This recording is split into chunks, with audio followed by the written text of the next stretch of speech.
Assalamualaikum warahmatullahi wabarakatuh. Selamat siang, salam sejahtera buat kita semua. Yang saya hormati dari Plan Indonesia, Mas Enos beserta rekan-rekan. Yang kami hormati dari Forum PRB, Mas Taufik dan juga rekan-rekan. Yang kami hormati Pak Cipto dari Caritas Jermani, kemudian Pak Nasrul dari ASB, dan ada rekan-rekan juga serta rekan-rekan media baik cetak maupun media TV dan rekan-rekan yang hadir pada siang hari ini. Pertama-tama marilah kita panjatkan puji syukur kehadirat Tuhan Yang Maha Kuasa karena pada hari ini kita masih diberikan kesehatan dalam rangka untuk menghadiri press release peringatan Hari Kesiapsiagaan Bencana di Daerah Istimewa Jakarta. Bapak Ibu yang kami hormati, bahwa tanggal 23 dan 24 April kemarin bahwa kita secara nasional melaksanakan peringatan Hari Kesiapsiagaan Bencana yang dipusatkan di Kota Bandung, dan kebetulan kami hadir, yang juga dibuka oleh Pak Wakil Presiden dengan temanya adalah Indonesia Tangguh, Indonesia Hebat. Dan di DIY kita juga bersama rekan-rekan dari komunitas dan juga dari NGO yang bergerak di daerah istimewa Yogyakarta akan melaksanakan kegiatan peringatan Hari Kebencanaan yang jatuh pada tanggal 26 April. Jadi pada besok hari Jumat tanggal 26 April itu adalah peringatan Hari Kesiapsiagaan secara nasional yang dipusatkan di Kota Pariaman, Sumatera Barat, sedangkan di Jogja kita adakan sendiri. Dengan tema khusus untuk daerah istimewa Yogyakarta ini adalah tanggap, tanggon, terengginas, ngadepi bebaya. Jadi tema tersebut dirumuskan mengingat di DIY ini diidentifikasi mempunyai beberapa kawasan yang rawan bencana. Ada gunung berapi di Kabupaten Sleman yang juga mempunyai sungai yang berhulu di Gunung Merapi yang berakhir di pantai selatan. Kemudian kawasan bencana tanah longsor yang berada di semua kabupaten di DIY. Sedangkan gerakan tanah atau batuan dan erosi berpotensi terjadi pada kawasan lereng gunung di Kulon Progo. Nah, selain kawasan rawan gempa juga berpotensi terjadi di DIY karena kita berdekatan dengan zona subduksi kawasan tumbuhan antar lempeng yang di dasar Samudra Indonesia yang berada di sisi selatan DIY, yang wilayah DIY juga mempunyai beberapa sesar yang diduga aktif. Kawasan rawan bencana tsunami terdapat di sepanjang pantai Kabupaten Bantul, Kulon Progo, dan Gunung Kidul, khususnya pantai dengan elevasi kurang dari 30 meter dari permukaan air laut. Kita mempunyai pengalaman gempa bumi di tanggal 27 Mei 2006 yang melanda Bantul, Gunung Kidul, dan beberapa daerah di sekitarnya yang menjadi kenangan terburuk bagi DIY dengan dampak yang cukup dahsyat dengan korban yang meninggal hampir 6.000 jiwa. Kemudian selanjutnya bencana erupsi Merapi tanggal 26 Oktober 2010 dan tanggal 5 November 2010 juga menjadi pengalaman pahit bagi warga Jogja, khususnya masyarakat lereng Merapi di Kabupaten Sleman. Sampai hari ini pun kita masih menghadapi atau Merapi masih berada di siaga 3 atau di level 3. Jadi tiap hari masih ada guguran-guguran yang mengarah ke Kalibebeng, Kabupaten Magelang. Kemudian 2020 sampai dengan 2022, DIY terutama kemudian seluruh Indonesia dan dunia diluluhlantakkan dengan bencana pandemi COVID-19. Seluruh sektor kehidupan, perekonomian, pariwisata, dan kehidupan lainnya itu luluh lantak dengan adanya COVID-19. Bahkan korban yang meninggal di Jogja juga mencapai ribuan. Serta adanya penyakit dan masalah sosial yang perlu mendapat perhatian bersama untuk bisa dikurangi dampak negatifnya pada kehidupan dan penghidupan masyarakat. Nah, peringatan Hari Kesiapsiagaan tahun 2024 ini karena semenjak COVID kita tidak pernah melakukan peringatan karena kita dihadapkan dengan kondisi yang tidak boleh berkumpul, harus menjaga jarak. Maka ini pertama kalinya setelah COVID kita melaksanakan peringatan Hari Kesiapsiagaan di daerah istimewa Yogyakarta, yaitu dengan melaksanakan beberapa kegiatan yang dipusatkan nanti di Jalan Malioboro. Jadi peringatan ini bukan sekedar semacam seremonial, tetapi adalah untuk mengingatkan kepada seluruh masyarakat di Jogja, mengingatkan seluruh komponen-komponen yang ada di pemerintahan, swasta ataupun di masyarakat, kita untuk selalu waspada menghadapi bencana yang sewaktu-waktu bisa terjadi. Sampai hari ini pun kami juga masih, atau kita semua masih dihadapkan dengan siaga darurat bencana hidrometeorologi sampai tanggal 29 April. Jadi kita juga masih dihadapkan dengan siaga darurat bencana hidrometeorologi, banjir, tanah longsor, ataupun hujan lebat dan puting beliung. Secara nasional memang kejadian bencana menurun, tetapi tidak berarti bahwa kita itu lengah menghadapi bencana. Ini yang menjadi tema kita pada peringatan hari ini. Dan kegiatan yang kita lakukan pada Hari Kesiapsiagaan Bencana tahun 2024 di daerah istimewa Jakarta, yang pertama adalah talkshow dan IG Live yang dengan tema kesiapan masyarakat dalam penanggulangan bencana yang telah dilaksanakan pada tanggal 4, 18, 19, dan 22 April 2024. Kemudian pada tanggal 26 besok jam 9, Pak Gubernur sudah mengeluarkan surat edaran kepada seluruh instansi pemerintah, instansi swasta, masyarakat, dan juga satuan-satuan pendidikan untuk melaksanakan simulasi secara mandiri tanggal 26 jam 9 besok. Jadi kami harapkan kepada masyarakat yang ada di daerah istimewa Yogyakarta untuk tidak kaget pada saat dilaksanakan simulasi, karena akan ada sirine, bunyi kontongan atau bunyi-bunyian yang menandakan adanya bahaya, kemudian dilakukanlah penyelamatan. Temanya untuk besok itu adalah bencana gempa. Jadi besok secara serentak yang akan dilaksanakan oleh seluruh instansi pemerintah, baik itu OPD di tingkat provinsi, OPD di tingkat kabupaten kota, instansi vertikal, satuan pendidikan baik itu perguruan tinggi, pendidikan SMU, pendidikan tingkat pertama sampai pendidikan dasar, serta instansi-instansi swasta, hotel, rumah sakit, objek wisata, semuanya melaksanakan simulasi secara serentak. Kemudian kegiatan besok juga akan dilaksanakan donor darah di Kepatihan, yang tujuannya adalah memberikan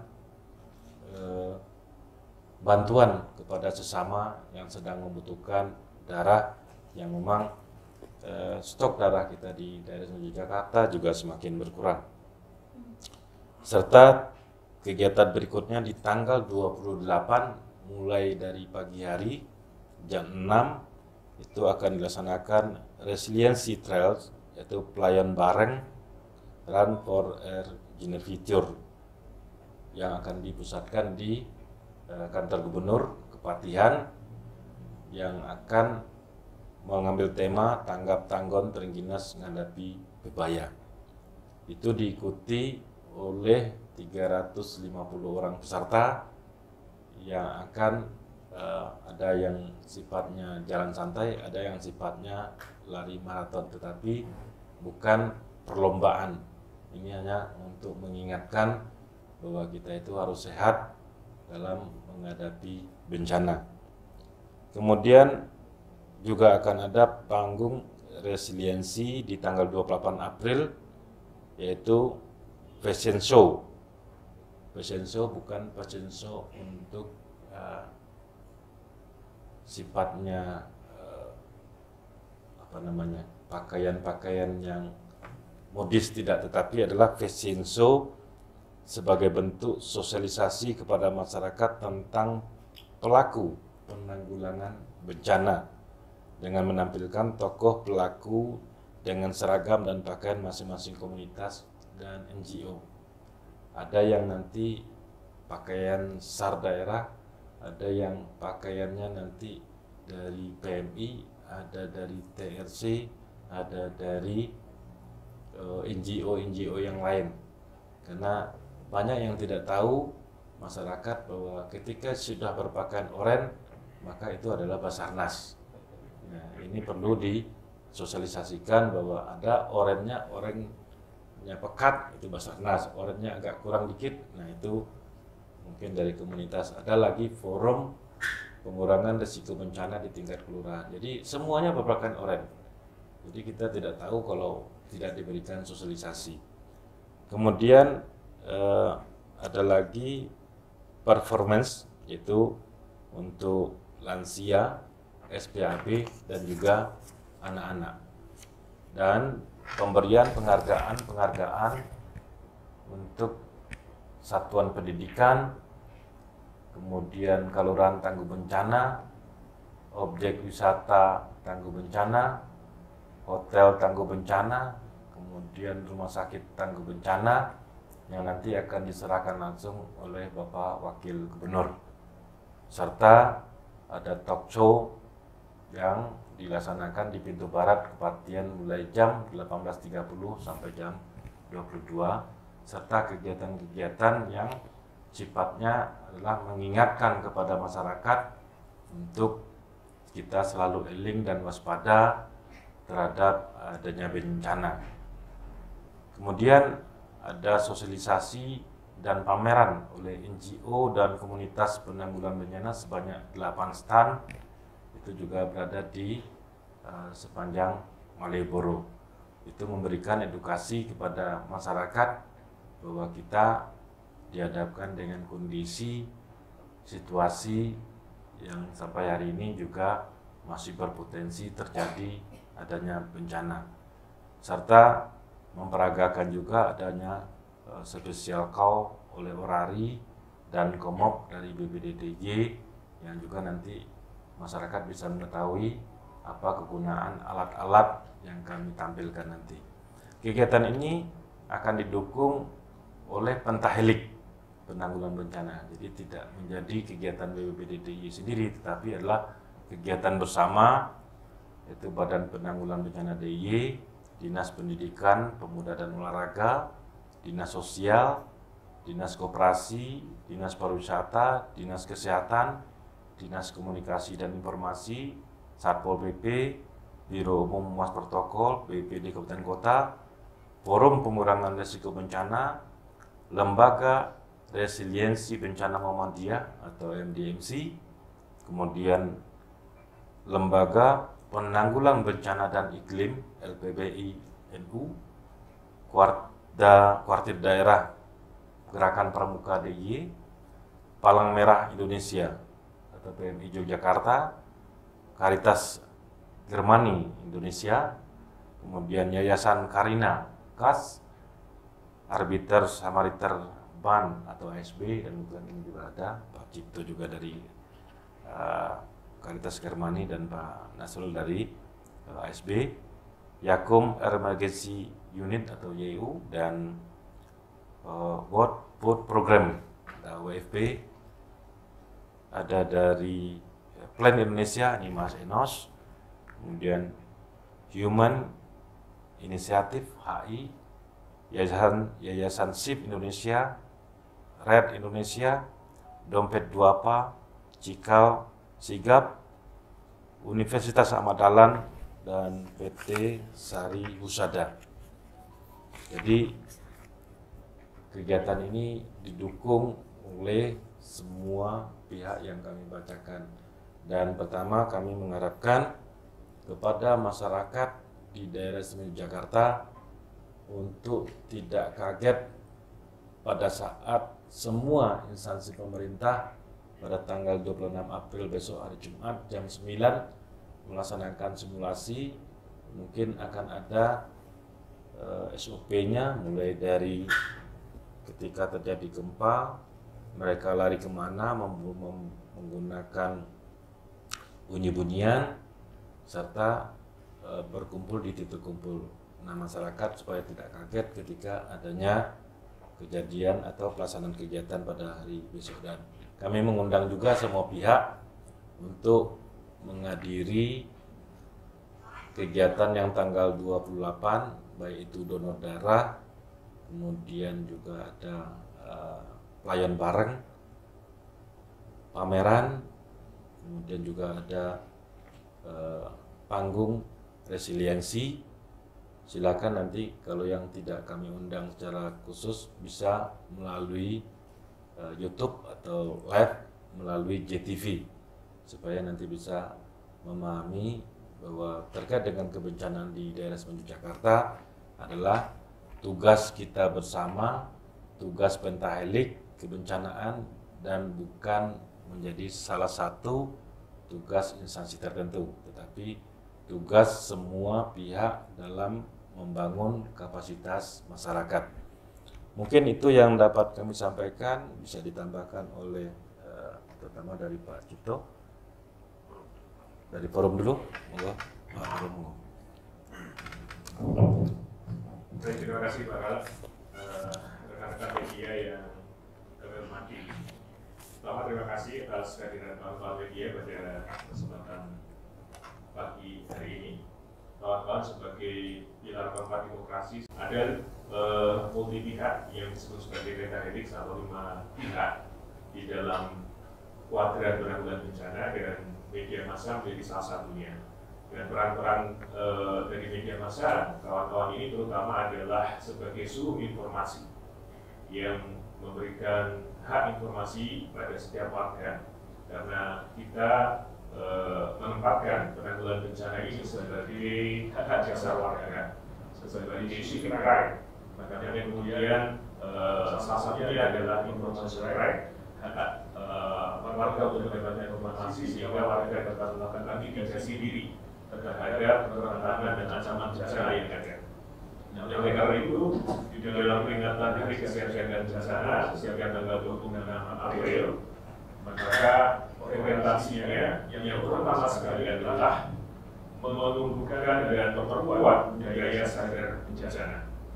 Oleh karena itu, erat sekaligus dukungan dari kawan-kawan media sangat kita harapkan dan kita butuhkan untuk meresonansikan dan mengaplikasi pengetahuan, informasi sekaligus menumbuhkan budaya sadar bencana di seluruh kelompok dan dari seluruh elemen masyarakat tanpa kecuali.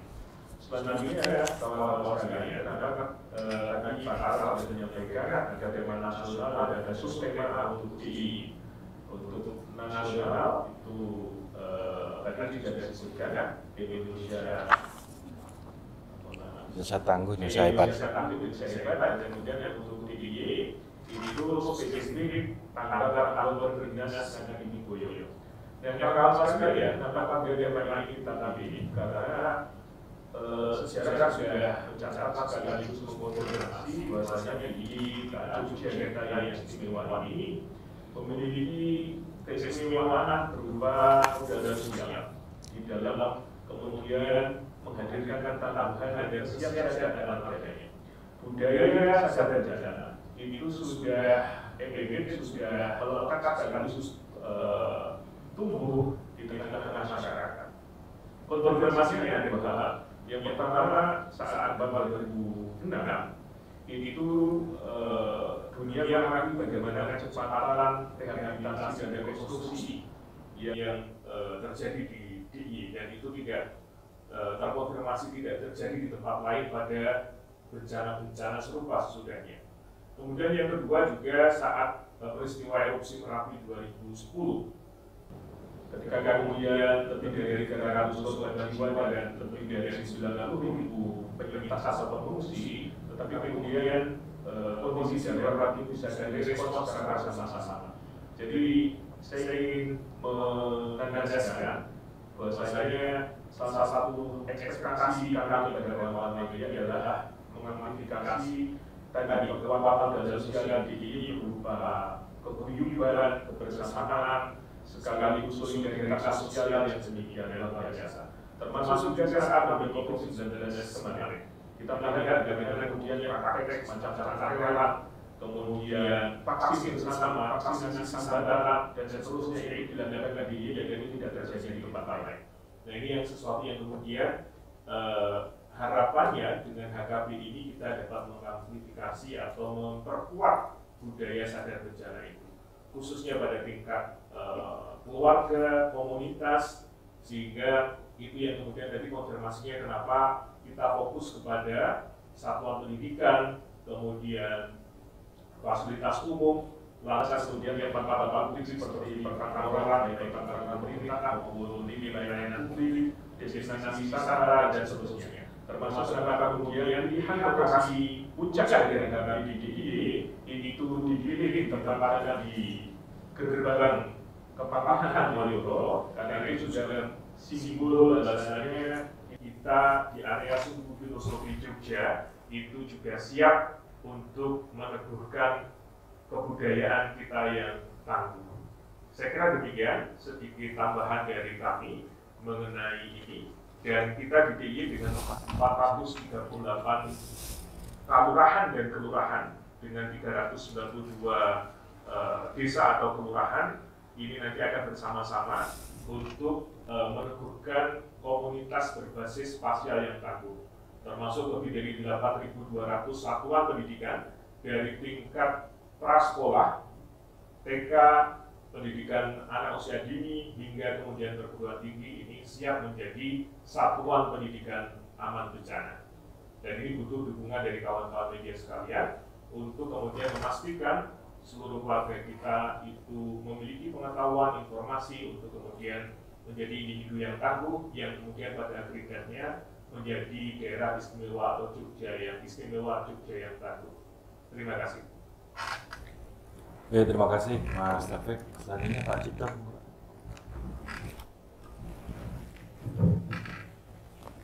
Baik, terima kasih. Jadi menambahkan dari apa yang sudah disampaikan oleh Bapak Kalb dan juga Bapak Ketua Forum PRD Jogja.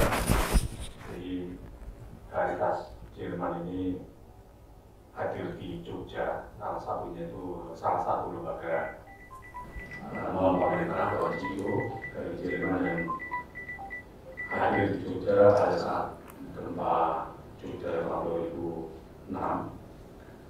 Dan bencana itu juga menjadi salah satu mandat dari kerja Caritas Jerman untuk membantu para korban yang terdampak.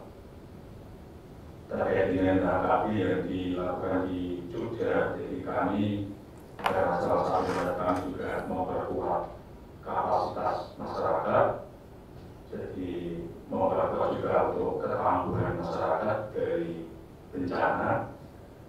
Penting sekali bahwa kerjasama antara pihak di sini, pemerintah, kemudian juga lembaga masyarakat ataupun juga lembaga non pemerintah yang lainnya, termasuk juga private sector, dan juga di dalamnya media massa, ini satu kerjasama yang bagi kami sangat penting dilakukan secara sinergis untuk secara terus-menerus mengkampanyekan bahwa kita ini tinggal di daerah yang mempunyai potensi bencana. Tadi sudah disampaikan oleh Bapak Kalb, ada Merapi dan ada gempa bumi, dan pengalaman yang sangat berharga yaitu bencana yang pandemi. Artinya itu dari banyak pengalaman itu menyadarkan kita bahwa ketangguhan ataupun juga kesadaran masyarakat untuk selalu waspada bahwa kita hidup dalam satu kondisi atau satu lingkungan alam yang mempunyai potensi risiko tinggi, bahwa meningkatkan kapasitas ataupun juga promosi atau mengingatkan kembali secara terus-menerus menjadi satu hal yang sangat penting, sehingga semua masyarakat itu mempunyai kemampuan dalam menghadapi ketika itu terjadi bencana di tempat kita. Kemudian pada kesempatan pagi hari ini dengan adanya diundang media press release yang dibahas oleh Bapak BPBD, ini merupakan salah satu upaya juga untuk menyebarkan informasi ini ke seluruh masyarakat supaya kegiatan atau hal yang kesiapsiagaan ini tidak hanya diketahui oleh para aktor-aktor pengendali, tetapi yang lebih penting adalah kegiatan ini juga diketahui oleh masyarakat secara umum, sehingga mereka juga selalu mengingat bahwa kita ini hidup di tengah-tengah potensi ada risikonya satu bencana. Yang mudah-mudahan harapan kami ke depan kegiatan ini juga akan semakin lebih dikembangkan lebih besar lagi, lebih luas lagi cakupannya, tidak hanya di provinsi yang diusahakan juga di Maluku, tetapi pada satu saat kegiatan itu juga bisa dilakukan oleh komunitas-komunitas atau masyarakat-masyarakat yang ada di desa ini, supaya promosi ini menjadi lebih familiar di masyarakat, bahwa sejak tanggal 26 ini kita selalu diingatkan bahwa hari kesiapsiagaan bencana ini jadi penting, karena kita memang tinggal di wilayah atau tinggal di tempat yang mempunyai potensi risiko bencana. Saya rasa itu yang bisa kami sampaikan.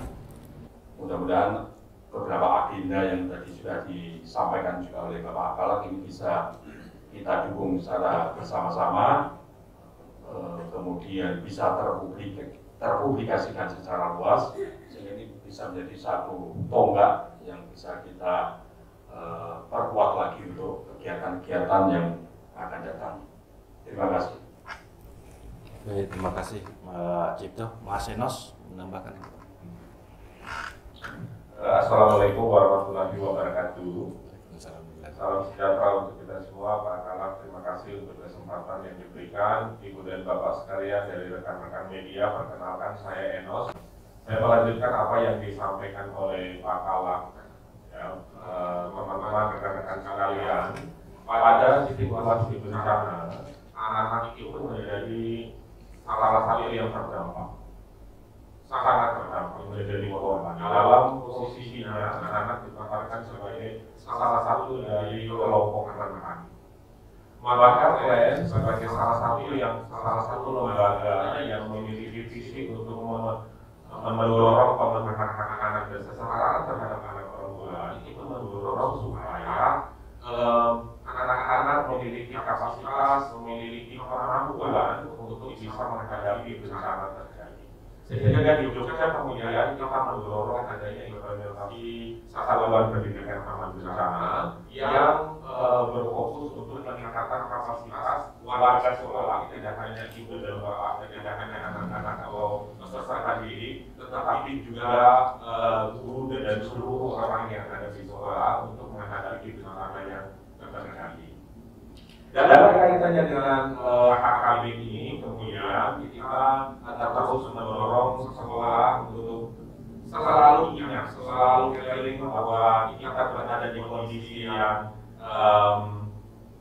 rawan bencana yang seperti yang sudah disampaikan oleh Pak Kalak. Maka kita terus ingat untuk melakukan kegiatan-kegiatan yang berkaitan dengan pengurangan risiko bencana, termasuk dengan implementasi satuan pendidikan aman bencana. Nah, di Jogja sendiri, Bapak Ibu sekalian, teman-teman wartawan, besok itu dari data yang ada sekitar 250-an satuan pendidikan yang melakukan simulasi, ini yang terdata.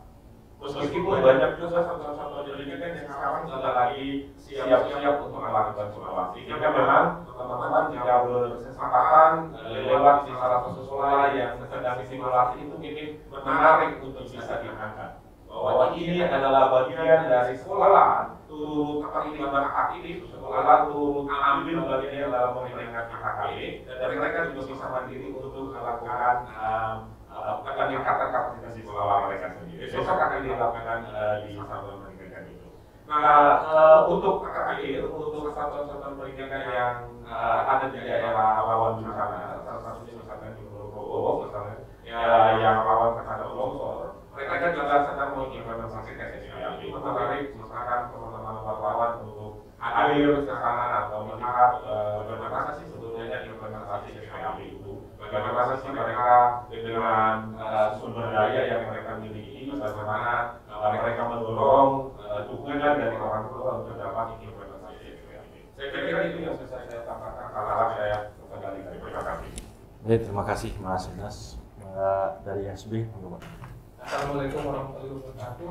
Salam sejahtera untuk kita semua. Teman-teman, kenalkan saya Roni dari Agisa Samarinter Indonesia and Philippines, yaitu sebuah organisasi kemanusiaan yang sudah ada di Jogja sejak tahun 2006 dan fokus pada adaptasi perubahan iklim, respon kemanusiaan, sosial inklusi dan sosial ekonomi. Dan kami mempromosikan hak-hak pada teman-teman kita, orang dengan disabilitas dan lansia. Daripada kesempatan HKB di Jogja ini, kita akan mendukung kegiatan yang namanya Play On, yaitu event untuk jalan santai dan lari ya. Jalan misalnya 3 km, kemudian lari 5 km, yang rencananya akan diikuti oleh 300 orang dari perwakilan komunitas lari, organisasi kemanusiaan, dan termasuk teman-teman kita dari organisasi penyandang disabilitas. Event ini juga akan kita gunakan untuk meluncurkan suatu inisiatif global yang namanya Piagam Iklim dan Lingkungan ya, yang sudah diluncurkan sejak tahun 2021. Kita coba adaptasi ke dalam bahasa Indonesia, dan nanti setelah kita jalan santai dan lari, kita akan coba menandatangani komitmen bersama untuk memenuhi 7 komitmen yang ada dalam piagam tersebut.